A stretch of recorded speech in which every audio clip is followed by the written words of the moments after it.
Hi, this is Gary Avicius with another timeout for a coaching minute. Love. The topic for this coaching minute is all about love. I know you're thinking this time he's really gone off the deep end.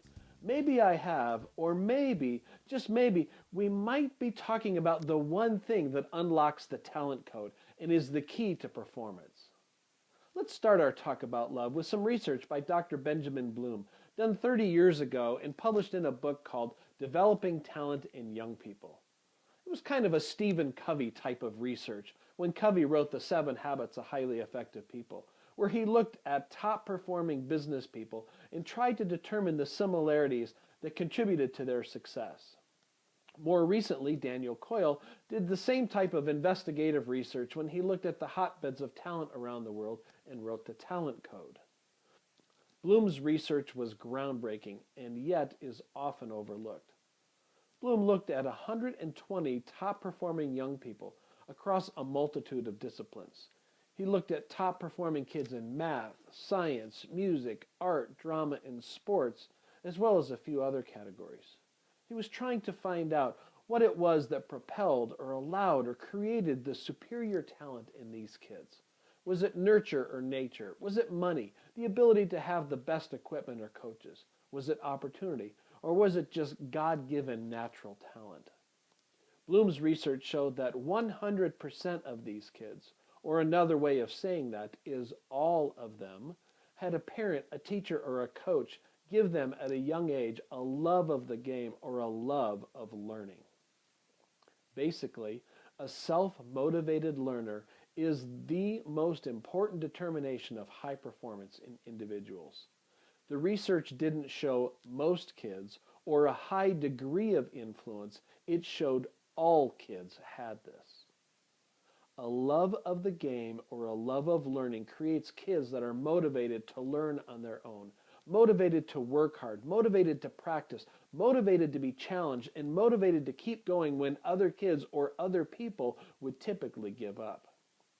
The research is right here from 30 years ago. We've known the secret of performance for over 30 years, and yet we continue to look for the latest formula for success. I would postulate by our behavior that we are more in love with formulas than we are capable, or better yet competent, to model a love of the game and a love of learning.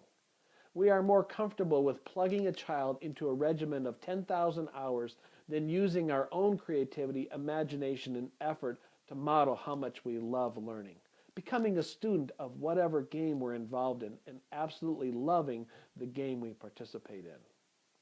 Simply put, it's easier for us to blame the child or athlete that they didn't make it because they didn't put in the time and they didn't work hard enough, instead of changing the way we teach or work with kids. And oddly enough, the more we push, prod, and demand as adults, the more likely they are to drop out. And we wonder what's wrong with kids. The effort research by Carol Dweck also supports the love of learning leading to superior performance. A love of learning is the basis of the growth mindset as a way to grow or expand our ability instead of being stuck with the natural talent that I have to guard, protect, and prove. I heard an interesting comment the other day about the sport of tennis. The comment was, "Tennis is a lesson you take, not a game you play." This could be true of almost any sport these days. Hockey is a practice you go to, not a game you play.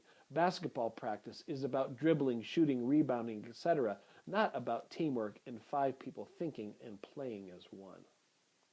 One of the principles of play that we teach is the power of the zone performance. Creatives and researchers call it flow, athletes call it the zone, and children call it play. It's the same thing. It's a state of mind or being. A great definition of the zone experience is the confluence of thought, feeling, and action. To use Nike's slogan, you just do it. You don't have to think about it. You can just do it. And a sure sign of being in this state of ultimate performance and play is losing track of time and space. So what does this have to do with your practice? Everything, or at least it could or should.